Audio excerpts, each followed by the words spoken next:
성도여러분 안녕하십니까? 오늘은 모세오경 창세기 이제 마지막 시간이 되겠습니다.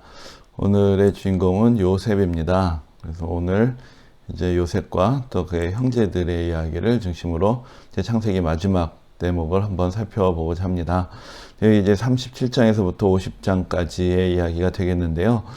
여기는 이제 요셉이 가장 중요한 비중을 차지하고 있지만, 그러나 요셉뿐만 아니라 사실 요셉의 형제들의 변화의 과정을 다루고 있는 이제 그런 내용, 그리고 마지막에 그 야곱이 그의 12아들, 이 요셉의 모든 형제들을 축복함으로 이제 끝나게 되는 그런 이야기로 전개되는 것을 보게 됩니다. 그래서 이제 먼저 첫 번째 부분에서 이제 야곱에게 12아들이 있었는데, 그 중에서 특별히 이제 요셉을 총애하였고, 그것이 이제 형제들 가운데서 불화의 기원이 되어서 그 갈등이 벌어지게 된 이야기를 봅니다. 특별히 이제 요셉의 꿈에 대한 이야기가 나오고요. 또 요셉이 꿈을 꾸었는데 거기서 이제 해와 달과 다른 별들이 자기에게 절을 하는 모습들, 또 그 곡식의 그 단을 만들어 놨는데 형들의 곡식의 단이 자기의 곡식의 단에게 이제 절을 한다는 이야기, 이런 것들이 이제 우리가 뒤에 보게 되는 그런 요셉이 나중에 애굽의 총리가 되고 그 앞으로 벌어질 일들을 더 예고하는 그런 내용이 될 수 있지만은, 그러나 그 형들에게 있어서는 이제 요셉이 너무나 자기중심적이고 잘난치 한다는 이제 그런 또 이야기로 들려지게 되고, 그런 이야기들이 결국은 형제들 간에 요셉을 더 이제 미워하게 되는 그런 이유가 되죠. 그러니까 결국은 요셉을 몰래 죽이려고 하다가 그렇게까지는 하지 않고 결국은 이제 요셉을 애굽의 종으로 팔아치우는 이제 그런 내용. 그리고 이제 아버지 야곱에게는 요셉이 짐승에게 물려서 죽은 것처럼 이제 그렇게 거짓으로 말을 하게 되는 이야기가 이제 37장에 나옵니다. 그런데 38장에 좀 의외의 이야기가 나오는데요. 이게 전체적으로 보면 이게 다 요셉의 이야기, 요셉이 중심이 된 이야기인데, 갑자기 38장에 유다의 이야기가 나옵니다. 유다도 이제 그 요셉의 형제들 중에 한 명, 야곱의 아들 중에 한 명인데요. 여기 뜬금없이 이제 유다 이야기가 나오는 것은 우리가 이 단락의 이야기를 꼭 요셉의 이야기뿐만 아니라 요셉과 그의 형제들의 이야기로 읽어야 될 필요가 있다는 것을 우리에게 또 알려주는 이야기가 됩니다. 그런데 여기서 이제 그 나오는 이야기는 성경에 나오는 이야기 중에서 제일 좀 기괴한 이야기 중에 하나다 할 수 있습니다. 여기 이제 유다가 그런 어떤 한 야곱의 아들로 좀 젊은이로 나오는 것이 아니라 자기의 아들이 있고 상당히 그들도 이제 장성한 이제 그런 상태로 나오는데, 유다에게 먼저 엘이라는 아들이 있었습니다. 근데 엘이라는 아들을 다말이라는 여인이랑 결혼을 시켰는데 엘이 죽어요. 근데 이게 그 당시에 이제 나중에 이제 율법을 배울 때 조금 나오긴 하지만, 그 당시 중에 풍습 중에 하나가 형이 죽으면은 그 동생이 형의 아내하고 결혼을 해서 형의 이름으로 대를 이어줘야 되는 이제 그런 풍습이 있었습니다. 그래서 이제 둘째가 오난이 그 다말과 관계를 하게 되는데, 이 오난이 그걸 싫어해요. 자기가 형의 대를 이어줘야 된다는 걸 싫어했는데 결국 오난도 죽게 됩니다. 그리고 나서 이제 마지막으로 셀라라는 아들이 남으니까 이 유다는 걱정이 되는 거죠. 이랬다가 결국 셀라까지 죽으면 어떡하나. 그래가지고는 이제 셀라하고 다말의 관계를 하지 않도록 만들어 놓는데, 다말은 이제 시간이 지나고 셀라가 충분히 어른이 됐는데도 자기를 부르지 않는 것을 다말은 상당히 뭐라고 할까요? 어떤 자기의 자존감에 상처를 입습니다. 그러니까 이게 우리로 치면 좀 이해가 안 가죠. 아니, 한 여인이 그 집안의 여러 형제들과 다 결혼을 하고 하는 것들이 참 이해가 가지 않는데, 그 당시로서는 다말은 자기의 명예에 대한 손상을 입은 걸로 그렇게 생각을 하고, 어떻게든지 자기가 셀라랑 결혼을 해서 대를 잇는 것이 자기의 명예를 회복하는 일이라고 생각을 합니다. 그런데 이제 불러주지 않으니까 그 당시로서는 방법이 없었던 거죠. 그러니까 이상한 일을 하게 되는데, 다말이 자기가 창녀처럼 이렇게 꾸미고는 유다를 유혹을 해가지고, 이게 어떻게 된 일인지, 사실 시아버지잖아요. 그래서 유다하고 관계를 맺게 되고, 그렇게 되고 이제 유다는 그게 자기 며느리인지도 몰랐는데, 나중에 이제 자기 며느리가 임신을 했다는 소문을 듣게 돼요. 그러니까 이거 말도 안 된다. 어떻게 내 며느리가 자기 그 막내 아들이랑 그 결혼을 시키지도 않았는데 며느리가 임신을 했느냐. 그래가지고 뭐 죽여야 된다고 막 노발대발 하는데, 다말이 이 아이의 아버지가 바로 이 사람이다 하면서 유다한테 받아 넣었던 그 도장이 있었는데, 도장하고 지팡이를 보여주고 이 도장과 지팡이 임자가 자기를 이 아이의 아버지다 이렇게 얘기를 하니까 유다가 거기서 기겁을 하는 거죠. 그러면서 자기가 잘못했다. 그걸 이제 인정을 하는 이야기가 나오는데 이게 뭘 잘못했다고 하는 것인지 사실은 이 이야기가 참 혼란스럽습니다. 근데 여기서 더 희한한 것은 그래서 이제 다말이 아이들을 낳게 되는데 쌍둥이를 낳게 되죠. 그래서 이제 베레스와 세라라는 두 쌍둥이를 낳게 되고요. 여기서 이제 베레스를 통해서 유다 가문의 이제 대가 이어지게 됩니다. 그러니까 유다의 세 아들이 있었는데 그 아들을 통해서 이어지는 것이 아니고 그 베레스라는 아들을 통해서 유다의 계보가 이어져서 그게 어디까지 가냐면 다윗 왕까지 가고 그리고 이게 그 계보가 이어지면 그 마태복음 1장에 보면은 이제 아브라함에서부터 다윗을 거쳐서 예수님에 이르는 계보가 나오는데 거기에 이제 유다와 다말이라는 이름이 들어있는 것을 보게 됩니다. 그래서 참 우리가 가지고 있는 우리 또 유교적인 마인드 아니면 우리 전통적인 생각으로는 이 시아버지하고 며느리 사이에서 아이가 나와가지고 그것이 또 어떤 그 대를 이어가는 그런 이야기로 그 정당화돼서 서술이 돼 있는 것이 우리를 참 혼란스럽게 하는 그런 이야기가 되는 것이죠. 하지만 여기서 이제 우리가 뒤에도 좀 잠깐 말씀드리겠지만 그만큼 그렇다고 성경이 이것이 정상적이라고 이야기를 하는 건 아니에요. 하지만 이 성경 안에 등장하는 등장인물들이 그렇게 미화되어 있거나 아름답지 않다. 그들이 더 자기의 어떤 부정직한 모습들 또 여러 가지 참 우리가 보기에 어떻게 보면 지저분한 그런 모습들까지도 있지만 그런 사람들로 그대로 드러나 있고 그러면서 그런 사람들의 징검다리를 거쳐가면서 또 하나님의 구원의 역사가 흘러가고 있다라는 그런 독특한 성경적인 관점을 우리가 또한 읽어가게 되는 것입니다. 그래서 이 이야기들이 다 어떤 모범적인 케이스로 돼 있고 그 어떤 이 민족의 조상들의 이야기가 그렇게 어떤 교훈적인 이야기로만 되어 있는 것이 아니다. 하지만 하나님의 은혜의 역사라는 것은 그런 그 불완전한 사람들의 삶을 통해서 또 그들의 삶을 뒤지면서 한 단계 한 단계 또한 하나님의 그 섭리 안에서 또 나아가고 있다는 것을 보여주는 그런 이야기가 됩니다. 그리고 나서 이제 다시 그 다음 이야기는 요셉 이야기로 돌아가게 되는데요. 근데 이제 요셉은 애굽으로 종으로 팔려가서 그 애굽 왕의 친위 대장인 보디발의 집에 종이 되죠. 그런데 거기서 상당히 이제 보디발의 신임을 얻게 되지만 그러나 너무 이제 신임을 얻게 되고 멋있는 청년으로 자라나니까 보디발의 아내가 요셉을 유혹하게 되고 그러나 요셉이 그 유혹에 넘어가지 않으니까 오히려 자기를 겁탈하려고 했다고 그 모함을 해서 결국은 요셉이 이제 감옥에 갇히게 됩니다. 그런데 이제 그 감옥에서도 요셉이 참 성실하게 이래서 간수장에게 또 그 신임을 얻습니다. 그러니까 요셉은 참 언제나 한결같이 성실하고 또 아버지에게 또 보디발에게 간수장에게 또 나중에는 애굽의 왕에게 또 계속 신임을 얻는 이제 그런 캐릭터로 나오게 되는 것을 봅니다. 하지만 여전히 그래도 그렇게 성실하지만 많은 고난이 계속 따라다녔던 모습들이 앞에 계속 있죠. 그래서 이제 감옥에서 뭐 형통해봤자 감옥인데 그런데 그곳이 이제 친위대장이 관리하는 그 자기 집에 있는 감옥이다 보니까 결국은 이제 바로에게 그러니까 애굽의 왕에게 눈에 난 사람들이 이제 그곳에 와서 이제 지내게 되는데 그 중에 이제 두 사람 술을 왕에게 드리던 그 관원장하고 떡을 왕에게 드리던 가던장이 거기서 또 꿈을 꾼 얘기를 하는 것을 요셉이 해석을 해줬는데 요셉의 해석대로 술 맡은 관원장은 복직이 되고 떡 맡은 관원장은 사형을 당하게 됐단 말이죠.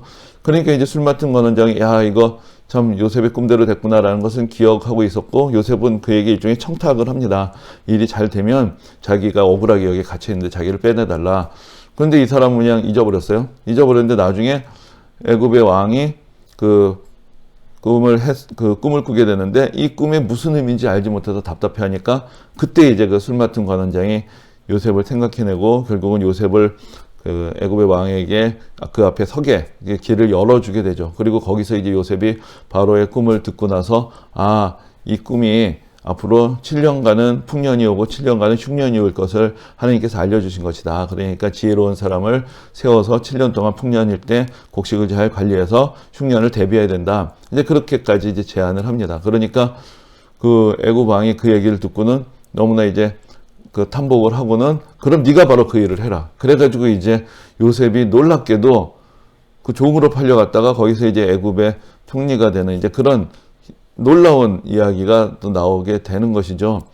그래서 이 대목에서 조금 이제 말씀을 드리자면은 따로 이제 정리하는 내용들을 더 덧붙이진 않았는데 뭐 여러분들 많이 알고 계시겠지만 이제 바로라는 것은 왕의 이름이 아니라 애굽의 왕을 부르는 호칭이 됩니다. 그러니까 바로 애굽의 왕이랑 이퀄이 되는 것이죠. 그런데 이제 어떻게 해서 이런 일이 일어났느냐. 그래서 여기에 이제 뭐 여러 해석들이 있는데 그 중에 하나 이제 흥미로운 이야기는 이런 것입니다. 사실은 이 요셉이 이야기가 어느 시절에, 애굽의 역사에서 어느 시절에 일어났느냐, 여기에 대해서 참 의견들이 구구합니다. 왜냐하면 연대가 정확하게 나와 있질 않기 때문에 이 왕이 어느 왕 때냐, 뭐 이런 이야기들이 좀 참 어떻게 확실하게 하나의 어떤 설로 정해져 있지는 않지만, 그 중에 이제 그 흥미로운 이야기 중에 하나가 이 당시에 이제 애굽의 왕조가 바뀌면서 그 가나안 쪽에서 내려온 사람들이 그 애굽으로 침략을 해와서 거기서 이제 일시적으로 애굽을 지배하던 시기가 있었어요. 그래서 그 시기하고 요셉의 시기를 연결해서 해석을 하는 것입니다. 그러니까 요셉도 가나안 땅에서 왔고 그 당시에 애굽의 그 왕도 가나안에서 왔다는 거죠. 그러니까 그 애굽의 왕 입장에서 보기에는 이 가나안 땅에서 온 청년이 상당히 신뢰할 수 있는 사람으로 보였고, 다른 애굽 사람들을 지배하는데 동료처럼 이제 그를 인정해 줄 수 있었다는 것이고, 나중에 이제 그 출애굽기 앞부분에 나오지만 요셉이 죽은 다음에 요셉을 알지 못하는 왕들이 등장한다는 것은 이제 다시 애굽 사람들이 그 가나안 땅에서부터 왔던 이 사람들이 힉소스 왕조라고 하는데, 이 사람들을 몰아내고 다시 이제 그 애굽을 회복하는 이야기 속에서 결국은 요셉이 또 그의 자손들이 대접을 받고 영향력을 얻었다가 또 그랬다가 다시 이제 노예로 전락하게 되는 그 시기의 이야기하고 이제 연결해서 해석하기도 합니다. 그러나 이 이야기들이 그렇게 연대순으로 우리에게 모든 것들이 딱 맞아떨어지진 않아요. 하지만 이제 그게 그 당시의 배경을 이해할 수 있는 하나의 실마리는 될 수가 있겠죠. 그래서 어쨌든 간에 이렇게 요셉이 총리가 되어 있는 상태에서 바로 그 7년 동안 풍년이 오게 되고요. 그리고 또 그 다음에 7년 동안 흉년이 오게 되는데, 이 흉년이 그 당시에 그 넓은 세계 모두에게 미치는 큰 흉년이어서 바로 이제 요셉과 그의 형제들이 원래 살던 가나안 땅에도 흉년이 오게 되고 먹을 것이 없으니까 이제 요셉의 형들이 곡식을 구하러, 곡식은 어디에만 있었느냐? 이 요셉이 총리가 돼서 풍년 동안 곡식을 잘 관리했던 애굽에만 있으니까 여러 나라에서 이제 애굽으로 곡식을 구하러 오게 되었던 것이죠. 그래서 결국은 요셉이 먼저 가서 그 풍년을 잘 관리를 해서 여러 민족을 먹여 살리는 그런 역할을 하게 됐다. 그렇게도 이야기를 할 수가 있을 것입니다. 그런데 이제 형들이 곡식을 구하러 갔는데 그 요셉이 자기 그 형들을 보고도 자기가 요셉이란 걸 밝히질 않죠. 그러면서 오히려 너희들이 정탐꾼이라고 자꾸 몰아세우게 되고, 그래서 우리는 평범한 그 형제들이다. 우리 아버지하고 12아들이 있었는데 한 동생은 뭐 죽어서 어떻게 된지 알지 못하고 한 동생이 또 아버지 곁에 있고 우리는 곡식을 구하러 온 것뿐이다. 뭐 이렇게 자기들 이야기를 하게 되니까, 그러면 그 막내를 데리고 와야지 내가 믿어주겠다. 이런 이야기를 합니다.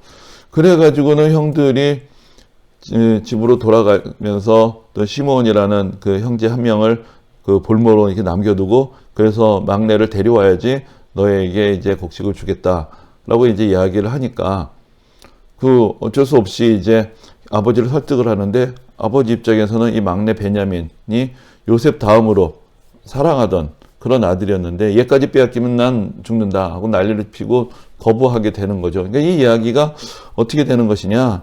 그러니까 이 이야기를 우리가 잘 들여다보면은 요셉이 사실은 이제 베냐민이 제2의 요셉이 되는 것입니다. 그러니까 아버지가 사랑하는 또 한 명의 아들인데, 형제들 사이가 우리가 지난 시간에도 보았지만은 야곱에게는 4명의 아내가 있었죠. 그 2명의 아내하고 그 몸종들이 2명이 있어서 그 4명을 통해서 12명의 아들을 얻게 되었는데, 이들이 어머니도 다르고 서로 간에 갈등을 빚고 있는 그 갈등의 피해자로서 이게 결국은 요셉도 이렇게 애굽에서 종이 되고 고난을 당하게 된 것이었는데, 요셉이 이 기회를 통해서 그 요셉이 무슨 의도를 가지고 이런 일을 했는지가 성경에 잘 나오지는 않아요. 하지만 요셉이 생각했던 것은 결국은 이 형제들 간의 관계를 화해의 관계로 서로 이해하고 서로 연합하는 관계로 바꿔주려고 아주 주도 면밀하게 하나하나를 계획해서 실행하고 있는 모습을 우리가 볼 수가 있습니다. 그래서 베냐민을 가지고 테스트를 하는 거죠. 이제 지금 아버지가 편애하고 있는 또 한 명의 아들, 그리고 자기와 같은 어머니에게서 나온 베냐민을 형들이 얼마나 사랑하고 아버지의 그 베냐민에 대한 그런 총애를 형들이 얼마나 이해해 줄 수 있느냐. 또 시므온이라는 다른 형제를 볼모로 잡아놨을 때 결국은 이 시므온을 구하기 위해서 또 다시 형제들이 찾아오게 될 것인가. 이 형제들의 관계를 시험하면서 결국은 이들이 서로 연합하고 서로 이해하고 서로 화해하게 되는 이제 그런 이야기들을 하나하나 그 요셉이 이끌어 가는 것입니다. 그래서 결국은 이제 형들이 아버지를 설득을 해서 베냐민을 데리고 다시 애굽으로 가게 되죠. 그리고 이 과정에서 보면은 중요한 역할을 하는 사람이 유다가 부각하게 되는 것을 봅니다. 그러니까 앞에서 유다가 참 이상한 사람으로 나왔는데, 근데 여기서 보면 유다가 그래도 상당히 호소력이 있어서 아버지를 설득을 하고, 이 어려운 상황 가운데서도 그래도 그 상당히 주도적인 역할을 하는 것을 보게 되는데, 그래서 이제 베냐민을 데리고 애굽으로 옵니다. 그래서 이제 요셉이 크게 잔치를 벌여주는데, 그러면서 또 슬쩍 베냐민의 푸대에다가 은잔을 집어넣게 해요. 그리고 나서 이제 이 형제들이 돌아가는데, 그 다음에 이제 사람을 보내서 쫓아보내가지고 그 총리의 은잔이 없어졌는데 누가 훔쳐갔냐. 그리고 뒤져보니까 베냐민에게서 나왔단 말이죠. 그러니까 이 사람만 잡아갈 테니 너희들은 다 가라 하니까 이제 형제들이 아니 베냐민이 안 가면 우리 아버지는 돌아가신다. 안 된다. 아버지가 얼마나 베냐민을 아끼시는데 그렇게 할 수는 없다. 우리가 다 같이 가겠다라는 이야기를 하게 됩니다. 그러니까 이 대목이요. 여러분 앞에 그 요셉을 팔아갈 때하고 완전히 얘기가 달라지는 거죠. 요셉이 죽었다고 알려지거나 아니면 종으로 팔아간다는 것을 알게 되면 얼마나 야곱이 상심하겠어요. 하지만 그 당시 형제들이 그런 거 기회하지 않았어요. 그러나 그 가운데 세월이 있었고 아마도 그들에게 요셉을 자기들이 팔았던 것에 대한 어떤 죄책감도 있었겠죠. 그리고 이제 지금 곡식이 없고 여러 가지 다급한 가운데서 서로 간에 상황이 이제 절박했던 일들도 있었을 것이고 그 가운데서 이제 베냐민에 대한 이 형제들의 좀 더 애틋한 마음이 생기게 되고 또 연로하신 아버지에 대해서 더 근심하는 마음이 생기게 되고 그러면서 이제 형제들의 관계들이 변하게 되는 모습들이 여기서 이제 드러나게 됩니다. 그리고 나서 이제 다시 베냐민이 잡혀오면서 그 다른 형들이 다시 오게 되면서 그러면서 이제 그때 이제 그제서야 요셉이 이제 자기가 바로 요셉이다라는 것을 밝히게 됩니다. 그리고 나서 이제 그 야곱의 모든 아버지도 모셔오고 모든 가족들이 자기가 이제 총리로 있는 동안에 여기 이제 곡식도 있고 하니까 여리로 내려오라. 그래가지고 이제 모든 야곱의 가족들이 이집트로 내려오게 되는 이야기가 있는 것이죠. 그래서 이제 여기서 이제 그 정착을 하게 되고 그리고 이제 그 다음에 이제 이야기 중에 좀 특이한 이야기가 야곱이 요셉의 아들 둘을 특별하게 축복을 하는 이야기가 있습니다. 그러니까 여기서 이제 아직도 야곱의 마음속엔 그 자기가 죽은 줄 알았던 요셉이 다시 살아서 만나게 되고 또 이 모든 그 기근과 어려운 가운데서 요셉의 덕으로 자기가 이제 애굽에서까지 이제 또 대접을 받게 됐을 때 뭔가 요셉에 대해서 요셉의 아들들에 대해서 야곱이 이제 특별한 사랑을 느끼게 되었어요. 그래서는 어떤 이야기를 하냐면은 요셉의 아들은 내 아들과 같다. 그래서 요셉의 형들과 같은 그 반열로 이제 자기가 이렇게 세워주는 그런 축복을 하게 됩니다. 그러면서 이제 특별히 또한 요셉의 두 아들이 므낫세하고 에브라임인데 므낫세가 장자고 에브라임이 둘째였는데 에브라임을 장자처럼 또 축복을 해주는 그런 일이 있게 되고 이 일들을 통해서 나중에 이제 이스라엘의 12지파에 대한 이야기를 보게 되면요. 요셉의 경우에는 므낫세하고 에브라임이 각각 하나의 지파로 이제 독립을 하게 되는 이제 그런 이야기들을 우리가 앞으로 보게 됩니다. 그래서 그런 것들에 대한 하나의 실마리를 알 수가 있게 되는 것인데요. 그리고 이제 야곱이 마지막으로 자신의 모든 12아들들을 축복하는 이야기, 그리고 야곱의 죽음에 대한 이야기가 나옵니다. 그리고 나서 그 야곱이 죽으니까 요셉의 형들이 이제 걱정을 해요. 이 아버지가 살아있을 때는 아버지의 면을 봐서 요셉이 자기들이 그 요셉을 팔아넘겼던 과거의 죄를 덮어줬겠지만 아버지가 돌아가시면 혹시 자기들에게 안갚음을 하지 않겠는가. 그런데 요셉은 이 모든 것이 사실은 하나님께서 자기를 먼저 보내셔서 이 많은 사람들을 구원하게 하시는 그런 일이었다. 그렇게 하나님의 뜻 안에서 이 모든 것들을 이해하고 또 형들을 위로하고 안심하게 하는 이야기가 나오고 그리고 나서 이제 요셉의 죽음에 대한 이야기로 이 전체적인 이야기가 마감을 하게 됩니다. 그래서 이 이야기들을 보면은 요셉의 일대기라고도 할 수가 있겠죠. 그러나 이제 그 가운데서 또한 이스라엘의 12지파의 조상이 되는 그 야곱의 12아들들이 서로 화해에 이르게 되는 이제 그런 이야기가 이 안에 같이 담겨 있는 것을 볼 수가 있습니다. 그래서 여기 이제 중요한 또 성경 구절들을 몇 가지 다시 정리하면서 살펴보면요. 그 요셉에 대한 이야기에 이런 이야기가 나옵니다. 39장에 여호와께서 요셉과 함께 하심으로 그가 형통한 자가 되어 그의 주인 애굽 사람의 집에 있으니 그의 주인이 여호와께서 그와 함께 하심을 보며 또 여호와께서 그의 범사에 형통하게 하심을 보았더라. 하나님께서 요셉을 사랑하시고 그를 형통하게 하셨는데, 근데 사실 요셉의 형통함이라는 것은 좀 희한한 이야기입니다. 왜냐하면은 그는 계속 고난을 당해요. 아니, 하나님께서 요셉을 이렇게 택하시고 형통하게 하셨으면 이렇게 형들에게 미움을 받고 애굽으로 팔려오는 일 자체가 없어야죠. 종이 돼서 형통한 거, 뭐 형통하지 않고 또 어려움만 당하는 것보다는 그래도 신뢰를 받는 것도 뭐 좋은 일이겠지만, 그러나 이 요셉의 이야기에서 보면은 하나님은 형통하게 하심과 고난을 함께 해주신다. 그리고 오히려 그 고난을 통해서 요셉을 돋보이게 하시고, 또 그러나 또 그것이 또 다른 유혹이 되고 또 시련이 되게 하시고, 그러나 거기서 또한 그를 건져주시면서 또 은혜를 베푸시고, 사실 이러면서 요셉도 여러 가지 면에서 연단을 받게 되는 것이죠. 그래서 이제 나중에 앞에서 말씀드린 것처럼 요셉이 그 형들의 관계들을 이제 서로 어떤 화해의 관계로 만들면서 주도 면밀하게 그 일들이 이끌어가는 것을 보면은, 사실 요셉이 옛날에 그 아버지 집에서 아버지의 편애만 받고 살아갔을 때하고는 전혀 다른, 상당히 민감하고 사람들의 관계들을 꿰뚫어 볼 수 있는 그런 사람으로 변화된 것을 우리가 알 수가 있습니다. 이것이 다 그의 고난을 통해서 요셉이 연단이 된 것이죠. 그러니까 요셉의 고난이라는 것을 통해서 요셉은 하나님의 은혜로 새롭게 빚어가게 됐고, 그것이 하나님의 요셉을 향하신 형통함의 큰 그림이 되는 것입니다. 그러니까 단지 그냥 잘 풀린다라고만 생각하면 요셉의 인생은 참 많은 우여곡절이 있었어요.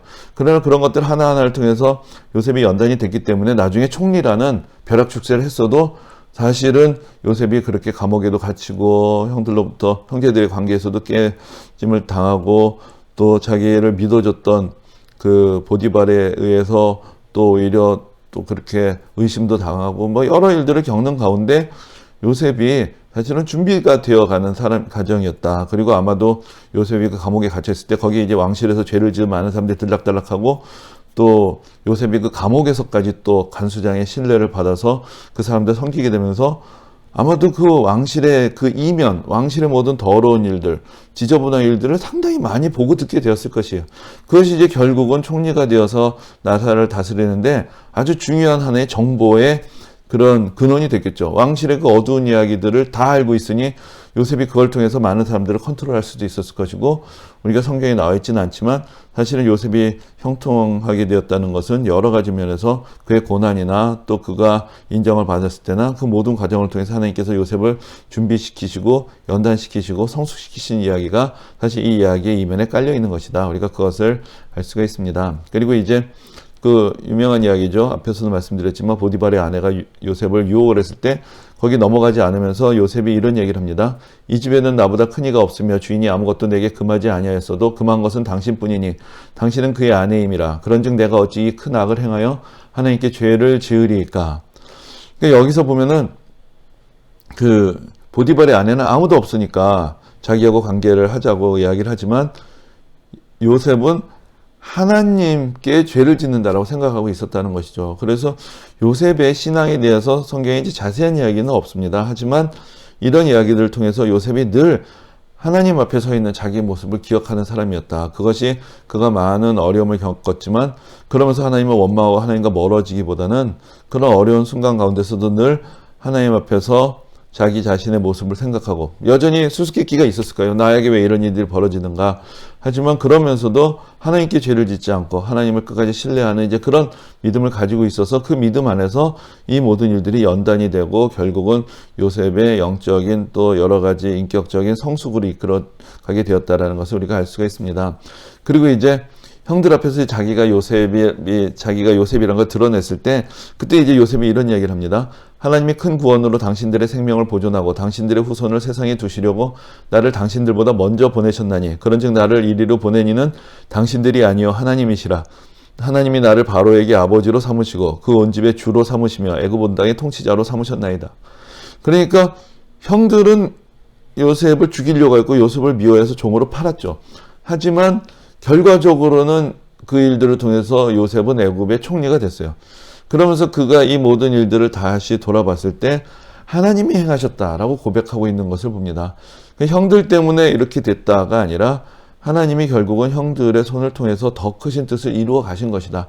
이것이 이제 요셉의 인생에 대한 어떤 신앙적인 고백이었다라고 할 수가 있습니다. 그리고 그것을 통해서 결국 형들에 대한 미움을 극복할 수가 있었던 것이죠. 그리고 또 결과적으로도 그 애굽의 온 땅에 그 기근이 들게 됐을 때 그 이전의 풍년을 잘 관리해서 애굽 사람들과 또 많은 사람들을 이제 먹여 살리고 그렇게 하면서 결국은 자기의 가족들의 생명도 보존할 수 있게 되는 모든 은혜의 사건 가운데 하나님의 놀라우신 섭리가 있다는 것을 요셉이 또 깊이 생각하고 깨닫고 있는 그런 모습을 보게 됩니다. 그리고 그래서 이제 요셉이 형제들을 다 부르게 되죠. 그 아버지와 형제들을 다 애굽으로 불러게 되는데 그때 이제 하나님께서 애굽으로 내려가는 야곱에게 나타나십니다. 그러면서 이제 말씀을 하시는데 이렇게 말씀하십니다.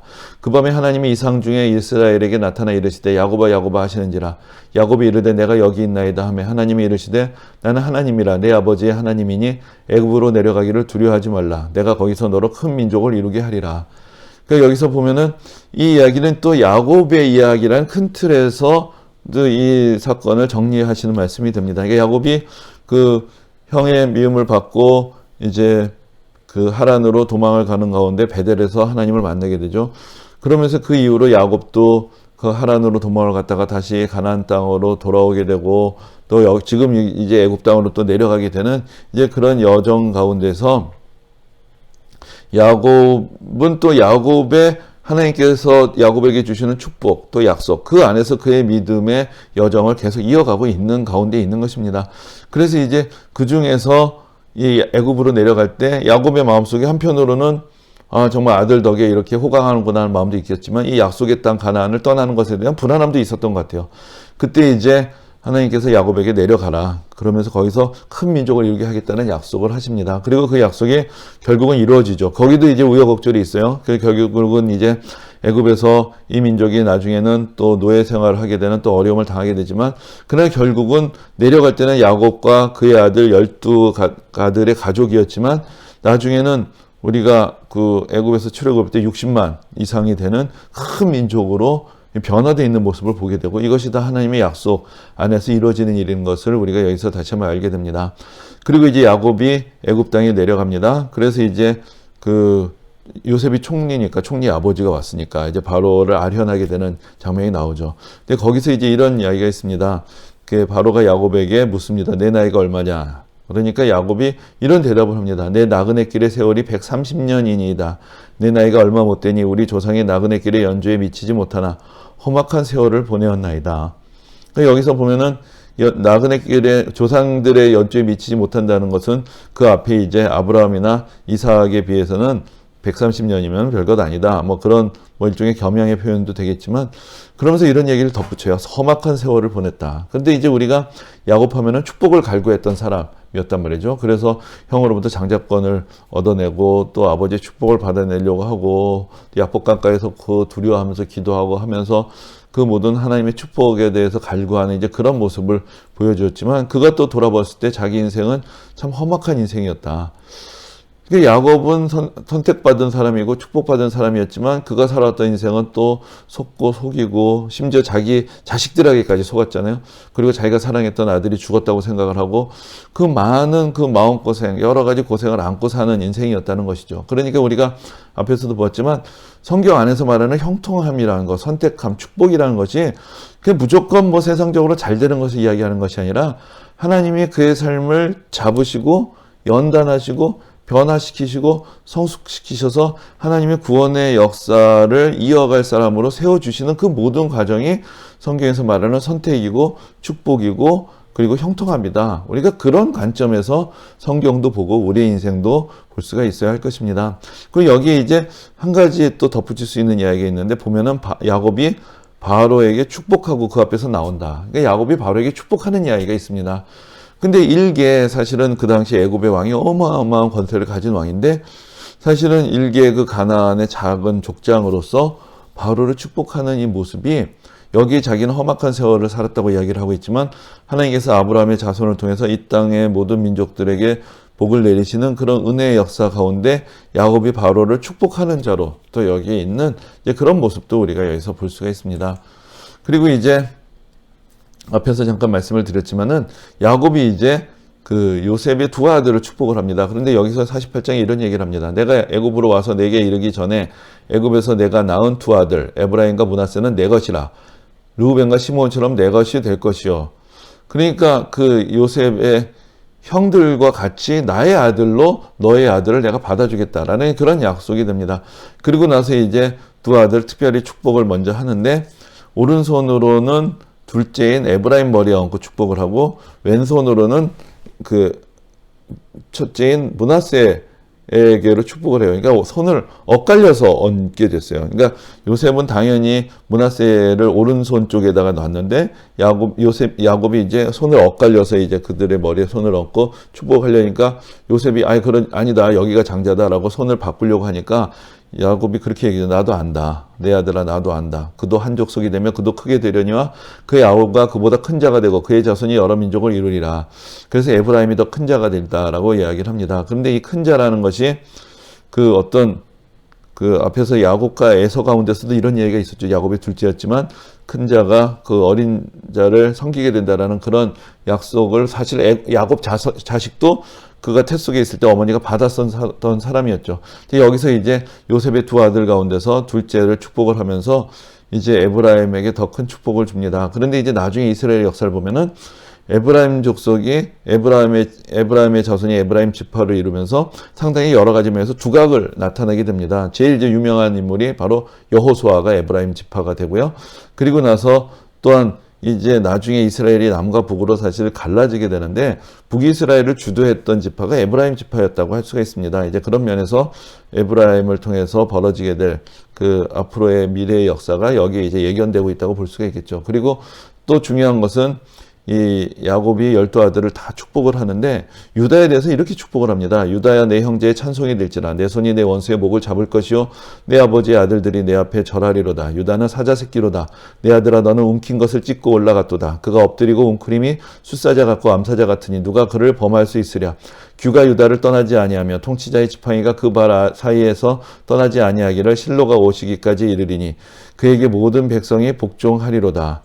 근데 여기서 보면요, 유다가 상당한 축복을 받습니다. 그리고 이제 통치자의 지팡이가 유다와 함께 있다. 이 규라는 것도 이제 왕을 상징하는 지팡이고요. 통치자의 지팡이가 또 그 발 사이에서 떠나지 않는다. 그래서 이제 나중에 보면은 아까도 잠깐 말씀드렸지만은 야곱의 12아들 중에서 유다 지파를 통해서 다윗까지 계보가 이어지게 되고요. 다윗이 이제 왕이 되면서 다윗부터는 이스라엘의 왕들의 계보들이 쭉 이어지게 되죠. 그리고 나서 이제 나라가 망하고 나서 유다 지파 안에서 왕의 계보는 끊어지게 되지만, 결국은 유다 지파에서 다윗의 자손 가운데서 결국은 예수 그리스도까지 이어지는 그 계보가 쭉 내려가게 되는 것을 보게 됩니다. 그래서 이제 여기서 유다가 특별하게 그 통치자로서의 축복을 받는 이야기가 그 후대의 역사하고 또 긴밀히 연결이 돼 있는 것을 볼 수가 있죠.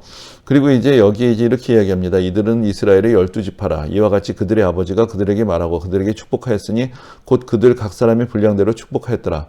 그래서 이들이 이스라엘의 12지파다라는 것은 이 대목이 아주 중요한데요. 그래서 전에도 잠깐 말씀을 드렸지만은 이 아브라함은 결국은 누구만 축복한 것이냐면은, 물론 다른 아들도 나름의 축복의 몫을 받았지만 다 떠나갑니다. 그리고 이삭만이 이제 아브라함의 신앙의 계승자가 되었죠. 그리고 이삭에게도 야곱과 에서라는 두 아들이 있었지만 또 그들도 각자의 축복을 받았습니다. 하지만 이삭의 신앙을 계승하고 믿음의 계보를 이어간 사람은 사실 야곱 혼자였다고 할 수 있어요. 그런데 야곱은 12아들 모두를 축복하면서 결국은 이 사람들이 모두가 신앙 안에서 신앙의 공동체를 이루게 되고 이스라엘 민족의 조상이 되는 이제 그런 은혜의 역사가 이 시대에 일어나게 됩니다. 그리고 이제 마지막에 앞에서 잠깐 말씀드렸지만은 야곱이 죽은 다음에 그 요셉의 형들이 두려워하고 불안해하면서 이제 혹시 자기를 해치지 않을까 그러면서 아버지를 생각해서 우리를 용서해달라고 그 요셉을 찾아오게 되었을 때, 그때 이제 이렇게 얘기합니다. 당신들은 나를 해하려 했으나 하나님은 그것을 선으로 바꾸사 오늘과 같이 많은 백성의 생명을 구원하게 하시려 하셨나니. 그러니까 여기서 이제 사실 앞에서 45장에서 했던 얘기하고 같은 것인데, 하나님께서 당신들이 악한 의도가 있었어도 하나님께서 그것을 선하게 바꾸셔서 선한 결과를 이루셨기 때문에 결국은 그 안에서 그들이 잘했다는 것이 아니죠. 하지만 그 모든 것들을 요셉이 이해하고 또 용서할 수 있는 그런 마음을 품게 됐던 것을 여기서 우리가 보게 됩니다. 그래서 이야기를 잠깐 같이 정리를 해보면요. 이 요셉의 이야기에는 좀 우리가 그래도 한 번쯤은 인용할 수 있는 그런 이야기가 있는데, 독일의 문호 괴테가 이런 얘기를 했어요. 성서 속의 요셉 이야기는 너무 짧다. 작가라면 이처럼 아름다운 이야기를 세세하게 그려내야 할 것 같은 일종의 사명감을 느끼지 않을 수가 없다. 그런 이야기를 남겼는데, 이 요셉 이야기가 상당히 성경에서 아주 잘 짜여져 있는 아주 드라마틱한 대표적인 이야기죠.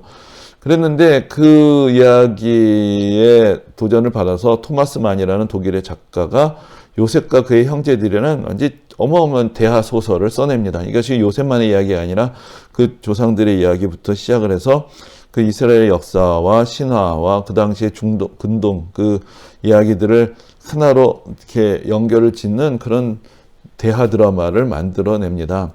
그리고 좀 더 후대에 있어서는 그 앤드류 로이드 웨버하고 팀 라이스가 이제 미국의 유명한 뮤지컬 작가들이에요. 앤드류 로이드 웨버가 작곡가고 팀 라이스가 작사가인데, 이 두 사람이 팀이 되어서 여러 가지 세계적으로 히트를 친 뮤지컬들을 만들어내는데, 그 중에 하나가 조셉 앤 디 어메이징 테크니컬러 드림 코트, 요셉과 어메이징 테크니컬러 드림 코트, 뭐 우리나라 말로도 뭐 그 정도로 소개를 했던 것 같은데, 이러한 뮤지컬을 만들어서 이것이 또 아주 크게 인기를 세계적으로 얻게 되는 그런 작품이 됩니다. 그래서 이 요셉의 이야기가 많은 사람들에게 또 매혹적이고 잘 알려지는 이야기고, 이 이야기가 우리가 앞에서 보았지만 크게 보면은 요셉이 어렸을 때 꿈을 꾸고, 그러나 그가 또 여러 가지 고난을 겪고, 그러나 그가 성공을 하고, 그러면서 형제들을 화해에 이르게 하는 그런 요셉의 성장의 드라마로 우리가 이것을 읽어갈 수가 있고요.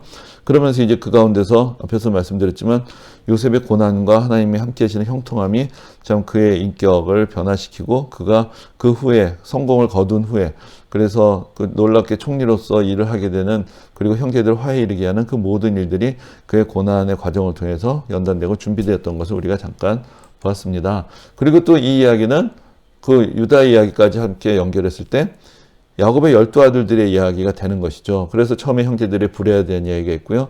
그리고 유다라는 사람이 참 희한한 기괴한 일들을 벌이는 이야기도 우리가 보게 됩니다. 그리고 또 총애를 받았던 요셉은 그 시련을 당하고 고난을 당하는 모습을 보게 되죠.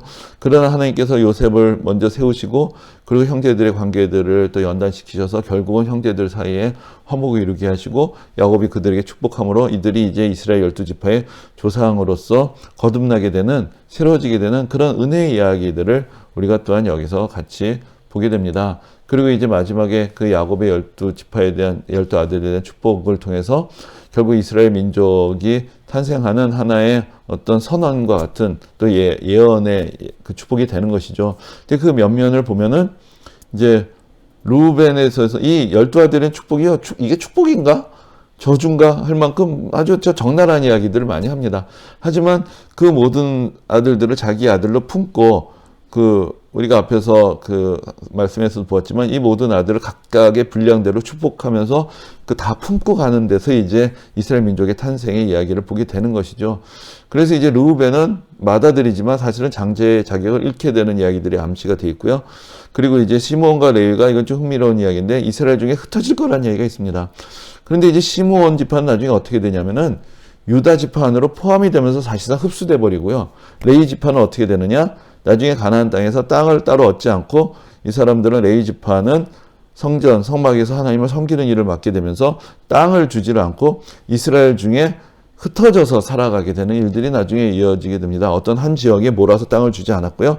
또 땅을 경작하지 않고 또 하나님의 성막, 성전에서 봉사하는 일로 살았기 때문에 거주지는 결국 이스라엘 여러 12지파의 땅에 흩어지게 되고, 그러면서 사실 레위 지파가 이 12지파를 통합하는 그런 역할을 또 하는 지파가 됐다고도 할 수가 있습니다. 그런데 아무튼 그 야곱의 축복의 이야기를 보면 시므온과 레위는 이스라엘 중에 흩어진다라는 그런 이야기가 후대에 이제 벌어지게 될 그런 일들에 대한 하나의 예언이라고 할 수가 있겠죠. 또 앞에서 말씀드린 대로 유다에게서 통치자가 나온다는 예언들, 그리고 요셉에 대해서 담장 너머로 뻗은 가지라는 뭐 우리가 잘 알고 있는 찬송 그 가스펠의 가사도 되는 것인데, 그렇게 요셉에게 축복을 하면서 요셉의 자손, 특별히 이제 에브라임의 자손이 나중에 이스라엘 역사에서 크게 중요한 역할을 하게 되는 그런 암시들이 야곱의 축복에도 나오게 됩니다. 그래서 결국 이제 창세기 이야기의 야곱의 축복의 이야기는 하나님께서 아브라함을 택하시고 그의 자손을 통해서 이 세상을 축복하시고 은혜를 베푸실 것에 대해서